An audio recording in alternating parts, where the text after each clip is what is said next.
ಚುನಾವಣೆ ಟೈಮ್ನಲ್ಲಿ pen drive ಪುರಾಣ ಅಥವಾ ಪ್ರಕರಣ ಹಲ್ಚಲ್ ಎಬ್ಬಿಸ್ತಾ ಇದೆ. ಇದರ ನಡುವೆ SIT ಕೂಡ ತನ್ನ ತನಿಖೆಯನ್ನ ಆದಷ್ಟು ಚುರುಕುಗೊಳಿಸ್ತಾ ಇದೆ.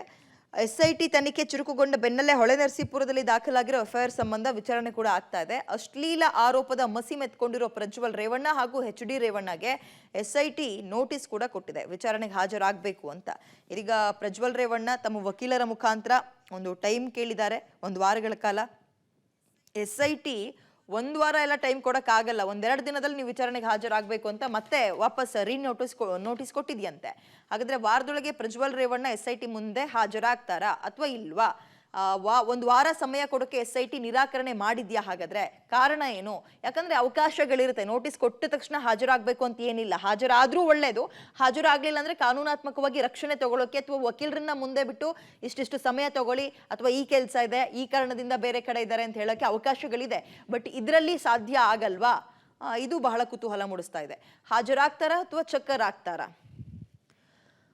ಓಕೆ, ಇದೀಗ SIT ಮೊನ್ನೆಯೇ ನೋಟಿಸ್ ಅನ್ನ ಕೊಟ್ಟಿದೆ. ಒಂದು ಸಾಂಪ್ರದಾಯಿಕವಾಗಿ ಅವ್ರ ಮನೆ ಬಾಗಿಲಿಗೆ ನೋಟಿಸ್ ಅನ್ಸೋದು, ಅದರ ಜೊತೆಗೆ ಅವರ ವಾಟ್ಸ್ಆ್ಯಪ್ಗಾಗಿರ್ಬೋದು, ಅವರ ಇಮೇಲ್ ID-ಗಾಗಿರ್ಬೋದು, ಈಗ ಸದ್ಯಕ್ಕಿರುವಂತಹ ಟೆಕ್ನಾಲಜಿನ ಬಳಸ್ಕೊಂಡು ಅವ್ರಿಗೆ ನೋಟಿಸ್ ತಲುಪಿಸುವಂತಹ ಕೆಲಸ ಆಗಿದೆ. ಅದಕ್ಕೆ ಆ ಕಡೆಯಿಂದ ಪ್ರತಿಕ್ರಿಯೆ ಕೂಡ ಸಿಕ್ಕಿದೆ. ಏನಂತ, 7 ದಿನಗಳ ಕಾಲಾವಕಾಶವನ್ನ ಪ್ರಜ್ವಲ್ ರೇವಣ್ಣ ಏನು ಫೋನ್ ಮಾಡಿ ಕೇಳಿಲ್ಲ ಅಧಿಕಾರಿಗಳಿಗೆ, ಸರ್ ನಾನು ಹಿಂಗೆ ಬೇರೆ ಊರಿನಲ್ಲಿದ್ದೀನಿ ಟೈಮ್ ಕೊಡಿ ಅಂತ ಕೇಳಿಲ್ಲ, ಲಾಯರ್ ಮುಖಾಂತರ ಉತ್ತರ ಕೊಡಿಸಿದ್ದಾರೆ.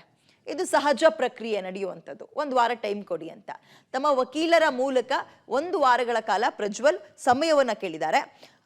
ಹಾಗಾದ್ರೆ 1 ವಾರದೊಳಗೆ 1 ವಾರದ ಸಮಯ ಏನು ಕೇಳಿದ್ದಾರೆ, ಅದರೊಳಗೆ ಹಾಜರಾಗ್ತಾರಾ ಅನ್ನುವ ಪ್ರಶ್ನೆ ಕೂಡ ಇದೆ. ಮತ್ತೆ ಪೋಸ್ಟ್ಪೋನ್ ಮಾಡಿ, ಯಾಕಂದ್ರೆ 1-2-3 ಸಲ ನೋಟಿಸ್ ಕೊಡ್ತಾರೆ, ಹಿಂಗೆ ಬರಲಿಲ್ಲ ಅಂದ್ರೆ ಆಮೇಲೆ ರೆಡ್ ಕಾರ್ನರ್ ನೋಟಿಸ್ ಅಂತ ಹೊರಡಿಸೋದು. 1 ವಾರದ ಸಮಯಾವಕಾಶಕ್ಕೆ ಇನ್ನೂ ಓಕೆ ಅಂತ ಹೇಳಿಲ್ವಂತೆ SIT. ಏನು ಹೇಳ್ತಾರೆ ಗೊತ್ತಿಲ್ಲ, ಅದರೊಳಗೆ ಬನ್ನಿ ಅಂತಾರೆ, 2-3 ದಿನದೊಳಗೆ ಬನ್ನಿ ಅಂತಾರೆ ಅಥವಾ ಹೇಗೆ ಅಂತ. ಸದ್ಯಕ್ಕೆ ಸಿಕ್ಕಿರೋ ಮಾಹಿತಿ ಪ್ರಕಾರ SIT ಅಷ್ಟು ದಿನಗಳ ಕಾಲ ಸಮಯ ಕೊಡಕ್ಕಾಗಲ್ಲ ಅಂತ ಹೇಳಿದೆ ಅನ್ನೋ ಮಾಹಿತಿ. ಇದ್ರ ಬಗ್ಗೆ ಇನ್ನೂ ಕ್ಲಾರಿಟಿ ಇಲ್ಲ. 1-2 ದಿನ ಟೈಮ್ ಕೊಟ್ಟು ಮತ್ತೆ ನೋಟಿಸ್ ಕೊಡೋಕೆ ನಿರ್ಧಾರ. ಅರ್ಜೆಂಟಾಗಿ ನೀವು ನೋಟಿಸ್ ನೋಡಿದ ತಕ್ಷಣ ಬರಬೇಕು, 1 ವಾರ ಎಲ್ಲ ಸಮಯ ಕೊಡೋಕ್ಕಾಗಲ್ಲ, 1-2 ದಿನ ಟೈಮ್ ತಗೊಳ್ಳಿ ಅಂತ. ಓಕೆ, ಹಾಗಾಗಿ ಆ 1-2 ದಿನದೊಳಗಾದ್ರೂ ಹಾಜರಾಗ್ತಾರ ಗೊತ್ತಿಲ್ಲ. ಯಾಕೆ ಇಷ್ಟೊಂದು ಅರ್ಜೆಂಟ್ ಮಾಡ್ತಿದೆ SIT ಅಂದ್ರೆ, ಪ್ರಕರಣ ತೀವ್ರ ಗಂಭೀರ ಸ್ವರೂಪವನ್ನು ಪಡೆದುಕೊಳ್ತಾ ಇದೆ. ದೇಶಾದ್ಯಂತ ಇದು ಚರ್ಚೆ ಆಗ್ತಾ ಇದೆ. ಎಲೆಕ್ಷನ್ ಟೈಮ್ನಲ್ಲಿ ಎಲೆಕ್ಷನ್ ಹೀಟ್ಗಿಂತ ಈ ಪೆನ್ ಡ್ರೈವ್ ಹೀಟೇ ಜಾಸ್ತಿ ಆಗಿದೆ. ಹೀಗಿರುವಾಗ ತುರ್ತು ವಿಚಾರಣೆ ಆಗಬೇಕು. ಸಾಕ್ಷ್ಯನಾಶಗಳು, ಈಗ ಅವ್ರ ಹತ್ರ 2,000 ಚಿಲ್ಲರೆ ವಿಡಿಯೋಗಳಿದೆ ಪ್ರಜ್ವಲ್ ರೇವಣ್ಣರ ಫೋನಲ್ಲಿ ಅನ್ನುವಂತಹ ಆರೋಪ ಎಲ್ಲ ಇದೆಯಲ್ಲ, ಅದನ್ನ ಬೇಗ ಕ್ಲಾರಿಟಿ ತಗೋಬಿಡ್ಬೇಕು, ಕ್ಲಿಯರ್ ಮಾಡಿಬಿಡ್ಬೇಕು ಅಂತ. ಸೊ 1 ವಾರದ ಟೈಮನ್ನು ಕೊಟ್ಟಿದ್ದಾರೆ.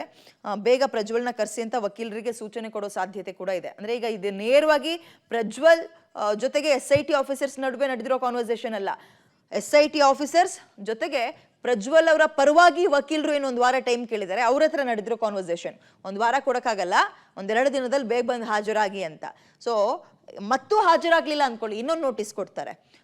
ಆಗ್ಲೂ ಹಾಜರಾಗ್ಲಿಲ್ವಾ, ಬಹುಶಃ ಇನ್ನೂ 1-2 ಸಲ ಕೊಡ್ಬೋದು ನೋಟಿಸ್.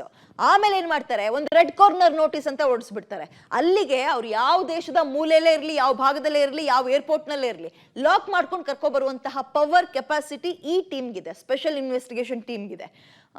ಹಾಗಾಗಿ ರೆಡ್ ಕಾರ್ನರ್ ನೋಟಿಸ್ ತನಕ ಇವ್ರೇನಾದ್ರೂ ಇದನ್ನು ತಗೊಂಡು ಹೋಗ್ತಾರಾ ಅಥವಾ ಅದ್ರೊಳಗೆ ಬಂದು ಹಾಜರಾಗಿ ಒಂದು ಕ್ಲಾರಿಟಿ ಕೊಡ್ತಾರಾ ಈ ಪ್ರಕರಣದಲ್ಲಿ ಪ್ರಜ್ವಲ್, ನೋಡ್ಬೇಕು.